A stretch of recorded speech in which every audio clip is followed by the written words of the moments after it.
కొంతమంది చెల్లెళ్ళు ఫలానా అబ్బాయి నన్ను మోసం చేశాడు, నన్ను మాయ చేశాడని ఏడుస్తూ ఉంటారు. ఒక విషయం గమనించండి చెల్లెళ్ళు, మీరు ఒక హ్యాండ్ బ్యాగ్ పట్టుకొని ఒక బస్సులో ప్రయాణం చేస్తున్నారు.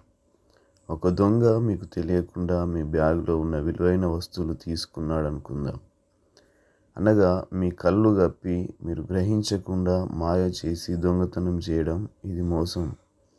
అనగా మనకు తెలియకుండా జరిగేది మోసం. కానీ కావాలని అవకాశం ఇస్తే అది మోసం కానే కాదు. అబ్బాయిలతో స్నేహం పేరిట ప్రేమ ముసుగులో పాపం చేసే అమ్మాయిలు ఆ అబ్బాయి నన్ను మోసం చేశాడని చెప్పవద్దు. మీకు ఇష్టం లేకుండా, మీరు సమ్మతించకుండా ఏ అబ్బాయి అయినా మీ చెంతకు చేరగలడా? మీ దగ్గరకు రాగలడా?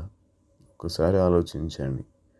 పాపిష్టి వానితో బైక్ మీద తిరుగుతూ, మూవీకి వెళ్తూ, రాత్రి 11 అయినా వానితోనే సమయం గడుపుతుంటే, చీకట్లో కూర్చునే ప్రయత్నం చేస్తుంటే నీ ఉద్దేశం క్లియర్గా కనిపిస్తుంది. ఎంత సమయమైనా, ఎక్కడికి వెళ్ళినా, ఏమి చేసినా పర్వాలేదని నీవు ఇండైరెక్ట్గా వానికి చెప్తున్నావు. వాడు దానిని ఆసరిగా తీసుకొని పాపం చేసే ప్రయత్నం చేస్తాడు.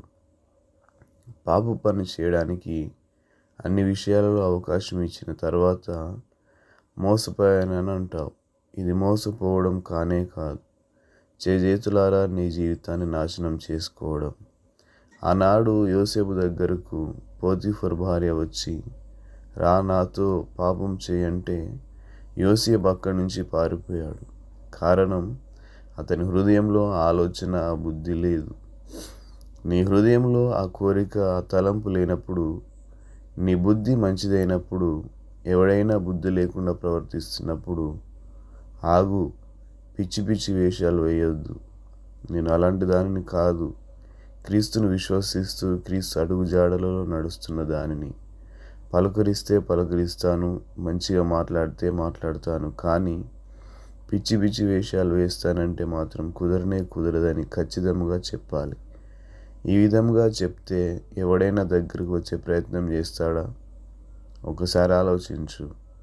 యోసేపు వలె నీ యవ్వన ప్రాయాన్ని బహు జాగ్రత్తగా కాపాడుకొని దేవునికి మహిమకరముగా జీవించాలని మనవి. అదే సమయంలో వివాహమైన వారు జాగ్రత్త. వ్యభిచారానికి తావు ఇవ్వద్దు. యోసేపును శోధించింది, పాపంలోనికి లాగాలని ప్రయత్నించింది ఓ వివాహిత.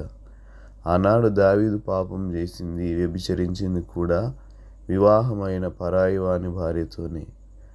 జాగ్రత్త భార్యాభర్తలు. మీ శరీరము దేవుని ఆలయమని మర్చిపోకండి. భార్య లేదని, భర్త దూరంగా ఉన్నాడని పాపానికి తావిస్తే దానికి తగిన మూల్యం చెల్లించక తప్పదు. దావీదు, నీవు చేసిన పాపమును బట్టి నీ బిడ్డ చచ్చును. Thank you. God bless you.